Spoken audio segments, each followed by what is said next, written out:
We all use this term, and often we use it to mean different things and apply it in different ways.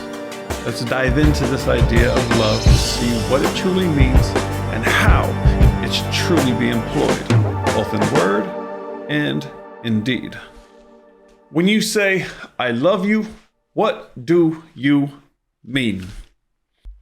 I not only want to define what love is, but also identify today what love is not. What love is. In Merriam-Webster dictionary, it is described as a strong affection for another, attraction based on sexual desire, an assurance of affection, affection based on admiration, an object of attachment, devotion, or even admiration. All which fall hopelessly short of its authentic definition. One definition that at least comes close is this: unselfish, loyal, and benevolent. Concern for the good of another. That's what love is. In order to understand what love is today, you have to start with the root. I want to go back and take a look at the Greek mindset and even the Hebrew mindset of what love is.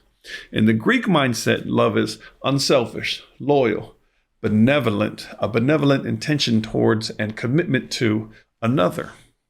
The concept of love of God is deeply rooted in the Bible. The Hebrew term hesed refers to God's covenantal love. Jehovah is the God who remembers and keeps his covenant in spite of the treachery of his people. That's love. His faithfulness in keeping his promises proves his love for Israel and even all of humanity. So God's hesed, or his love, describes his enduring, active love with his people. Another Hebrew word, ahava, can be used of human love towards oneself, another person towards another person, or just people in general. It is used of God's love towards Jeremiah in Jeremiah 31:3. I have loved you with an everlasting love, ahava. Therefore, I have drawn with you loving kindness, hesed. In the New Testament times, three main words for love were used by the Greek-speaking world. The first is eros, referring to erotic or sexual love. This word is not used in the New Testament or even in the Septuagint. It was commonly used in the Greek literature at that time. Another word, phileo, and its cognates refer to tender affection, such as toward a friend or a family member. It is also where we acknowledge Philadelphia as the city of brotherly love. Phileo, love, adelphos, brother. It is very common in the New Testament and extra-biblical literature. It is used to express God the Father's love for Jesus, God's love for an individual believer, and even Jesus' love for a disciple. The word phileo is never used for a person's love towards God. In fact, the context of John 21:15-17 seems to suggest that Jesus desired a stronger love from Peter. John 21:15-17. Jesus, Peter, do you agape me? Peter, you know I phileo you. Jesus, Peter, do you agape me? Lord, you know I phileo you. Jesus, a third time. Peter, do you phileo me? Peter, you know I phileo you, Lord. Understanding that is very key in this concept of identifying what we mean when we use the term love.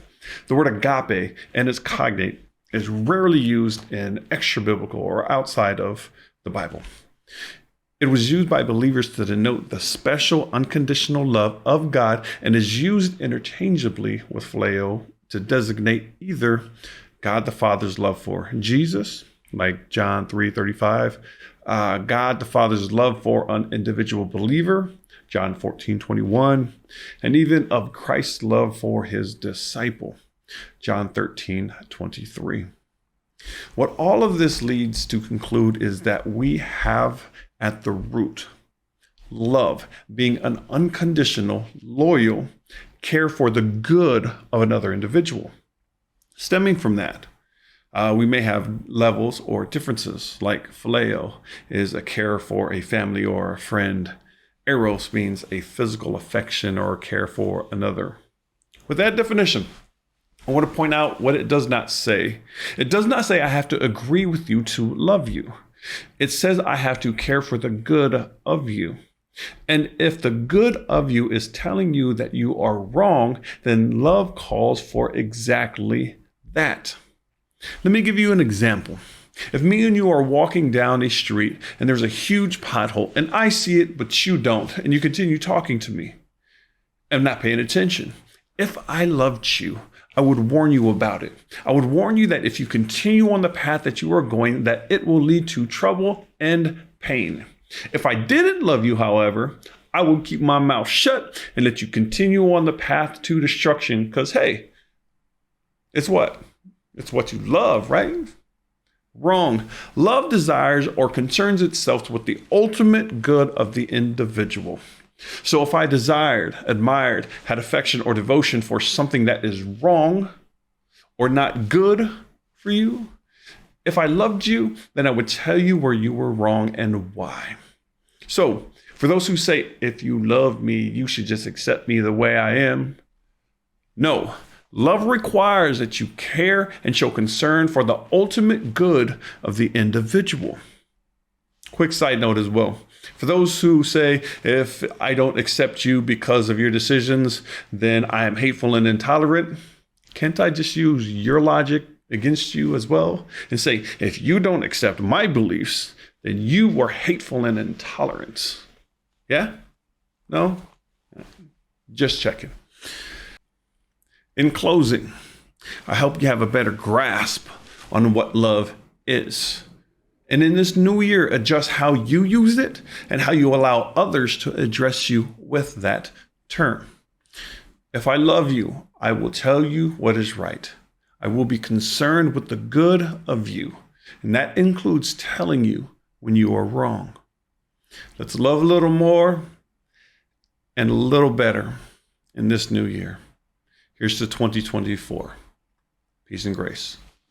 Score.